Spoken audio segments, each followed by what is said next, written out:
Welcome back to Real Talk. I'm your boy Tflame, and so today I'm going to be covering the Suicide Squad original script leak. As we all know, the Suicide Squad that was released in theaters in 2016 was not the film that was intended to be released. They chopped it into pieces.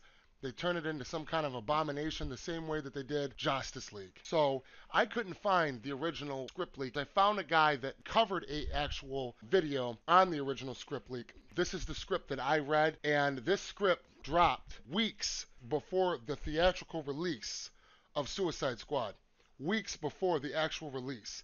And when the movie came out, it was clear that this script was accurate with a lot of scenes in the movie. Then when the extended cut came out, months later, more scenes that were in this script came out and came to be true. So I know damn well this is the original script. Unlike the Snyder Cut that may need 5 to 10% VFX touch-ups done to it, the TheAyerCut is sitting on a goddamn shelf at Warner Brothers somewhere, ready to be released, completely fucking finished, no doubt about it. And unfortunately, there's not quite as much of an outcry for the TheAyerCut as the Snyder Cut.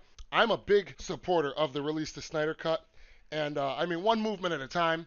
But once we get done with the Snyder Cut and we finally get the damn thing released, I hope that all the Snyder Cut fans will jump on board with getting the damn TheAyerCut released next. Because that shit, there is no excuse for not releasing that. That extended cut they gave us, that was just to shut us up. That was just to shut us up because we could see that there was a shit ton of stuff in the trailer that didn't make it into the final film.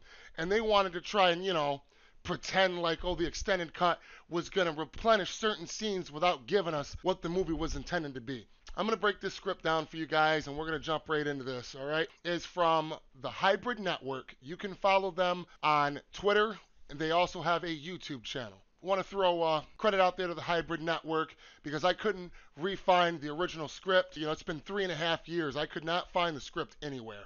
So the original film opened with Amanda Waller in the restaurant as she is listing off the squad and starts with Harley and Joker. Harley comes into Arkham Asylum and is quickly assigned to the Joker. She was reluctant at first because she was scared of him, but she quickly got over that and was able to get over her fears and fall in love with him. Now in the film, the Joker does have feelings for Harley Quinn, but says he isn't good at showing his emotions. He prefers to use his hands, fists, or guns. That's when he asks her for a machine gun, but she refuses. He then threatens to kill her and is trying to intimidate her, but you can see on her face that she actually isn't afraid of him anymore. She leans in and kisses him across the table and says, "I'll get you whatever you need." And he says, "Good, I'll have my boys coming in here soon. I'll be sure to tell them to spare you, maybe." Then they cut to a couple hours later, and all the Joker's henchmen are rushing in and start killing off everybody.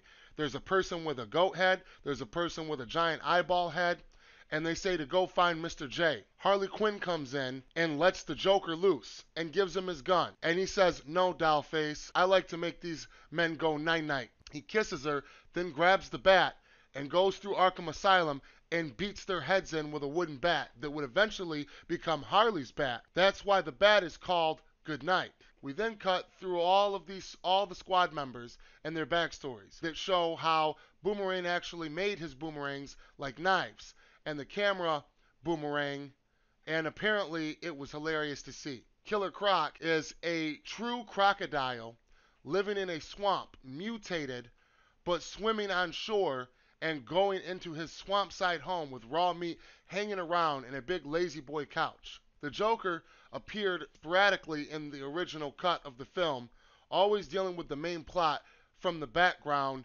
In the early screenings, he kills Griggs because he heard that Griggs was making the moves on Harley and slices him up with a butcher's knife. Now, Griggs is actually the guy that was the inmate guard at Belle Reve, and this is the guy that the Joker kidnaps at the casino and says, "I can't wait to show you my toy." That wasn't in the final cut of the film neither. After he slices him up, he gets covered in his blood after he kills him, and he walks out and screams, "Get me my Harley." Then we cut to Diablo living with his family, and he goes out and deals and is a real active gang member until he accidentally gets caught by his wife and sets the house on fire. Then we cut to Diablo in jail, and this is where it shows in real time him getting jumped in a prison riot where he incinerates all the inmates that try to jump him. Deadshot is basically untouched in the original cut and the final cut that we have in theaters. He just basically has a couple more lines, nothing too detracting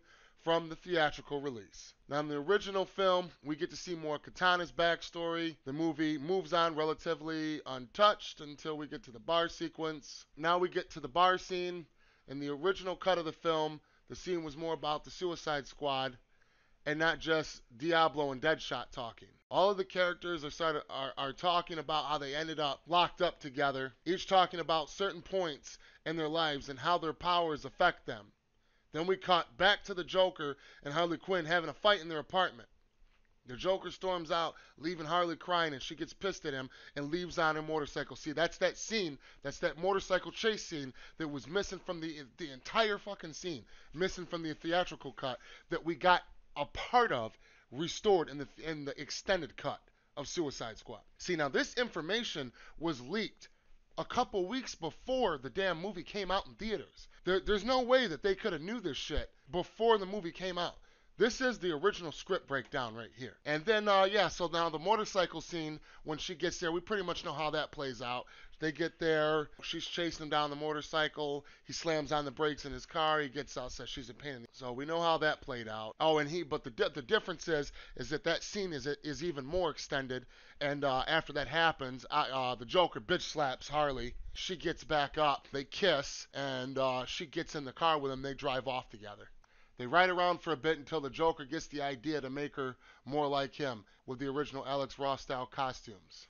Then we see them dance afterwards. That's with the scene where they show real briefly in Suicide Squad where Harley Quinn is wearing the original Alex Ross style costumes, the red and black Chester outfit, and he's wearing the white and black tux with the flower, and they're dancing in slow motion. Yep, that takes place right after the Ace Chemical scene where they jump in the Vlada chemicals. So the Vlada chemical scene happens, and then right after that is where we get to see them doing the dance and in the Alex Ross style costumes. Then we cut to more flashbacks of Joker and Harley in their penthouse suit, and Harley asks the Joker who he loves the most, and he says the one person that makes him the happiest and the most angry. And Harley stands up and gets real excited, and he says, the Bat.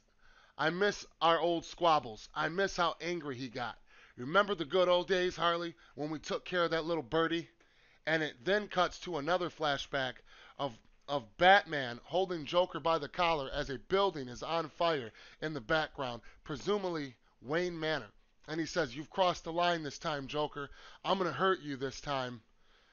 And his response is, not the face I damage easily. So that sets up, basically, how all that happens. So basically, the Joker and Harley Quinn kill Robin, they burn down Wayne Manor, and it drives fucking Batman mad. And that's why we have an unhinged fucking Batman in BvS. All that shit was going to be explained. And it has to do with Robin's death that pushed him over the edge, that had him on edge when that movie began.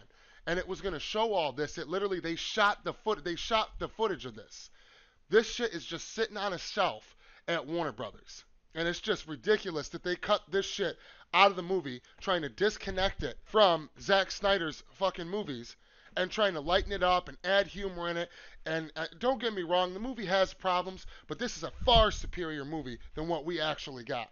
And this is why Joker has the damage tattoo on his forehead and why his teeth are fucking knocked the fuck in and he's got a grill. Because that's not a grill. He had to have his mouth reconstructed because Batman didn't just punch a couple teeth out. Batman beat the living fuck out of the Joker, and he had to get reconstruction surgery basically done. He had to have his face reconstructed fucking after Batman beat the fuck out of him. And that's why he has the damage tattoo and his mouth is all fucked up. And the reason why he laughs the way that he laughs now because of Batman. And all that shit was going to be explained in the movie. That's a damn shame. Okay, and then basically the helicopter scene happens with the Joker and them. The rest of the movie is pretty much the same throughout it, but then like the helicopter scene where the Joker saved Harley Quinn. When she got in that plane, he scolded her. He scolded her and yelled at her, and he actually pushed her out of that fucking plane and tried to kill her. Then the plane goes down. Later on in the third act, they completely reshot the third act. The Joker shows up there, and he starts trying to attack the Suicide Squad, and they start firing back at him. The Joker takes cover, and this is where Deadshot and the rest of the Suicide Squad shoot at him as the Joker goes on a tirade talking about how he's the king of Gotham and how he broke the bat, and none of them even came close on the Suicide Squad. He then drops the smoke grenade, and this is what we saw in the trailers. And basically the ending scene of the Suicide Squad, where it shows the Joker show up out the blue and break in there to save Harley, that initially was left more ambiguous. That initially didn't happen. They reshot the very end of the movie. The whole third act they reshot. And they made it to where he came to save her, and they reshot their relationship to make them more, to make them more caring and more loving, and everything that you seen him do in Suicide Squad theatrical cut was he had no motives of his fucking own.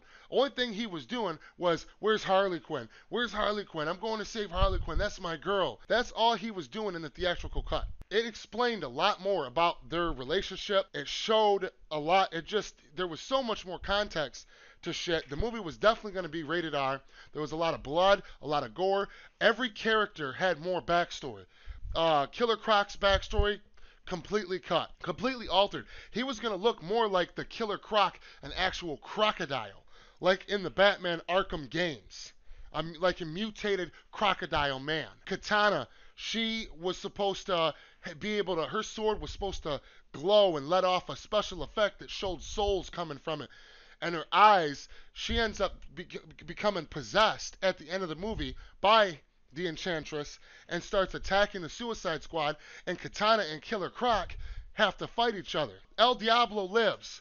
Joker comes there with a smoke grenade. He tells them, I'm going to be the king of Gotham, and you guys didn't even come close. He gets overwhelmed by the squad because they fight together and come together as a team. So he ends up going on the retreat, throws a smoke grenade and says, bye-bye, and takes off. And like I said, this script leaked weeks before the actual theatrical release of Suicide Squad 3 years ago, sometime in August in 2016. And this is how I know that this is literally the original cut of the movie, because David Ayer himself came out. He explained the Joker smoke grenade scene. If you Google David Ayer and put David Ayer finally explains the Joker grenade scene that we've seen in the trailers, he says right in it, Enchantress promised Joker he would be the king of Gotham, that she would help him become the king of Gotham if he took care of the Suicide Squad. That basically all he wanted was Harley Quinn and to be the king of Gotham. And it says right here in this script, right here.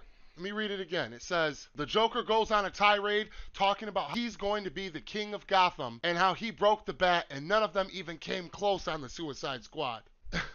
Besides the fact that the Joker actually having a real connection with these guys, that right there, that's proof enough for me. That's the original script. That, to me, is a far superior movie than what we got in theaters. There's also maybe a couple of things that I missed in between that was reshot and changed. It was just, the amount of change that they did was just ridiculous. Anyway, thanks for tuning in. I'm your boy Tflame. Till next time. Ready?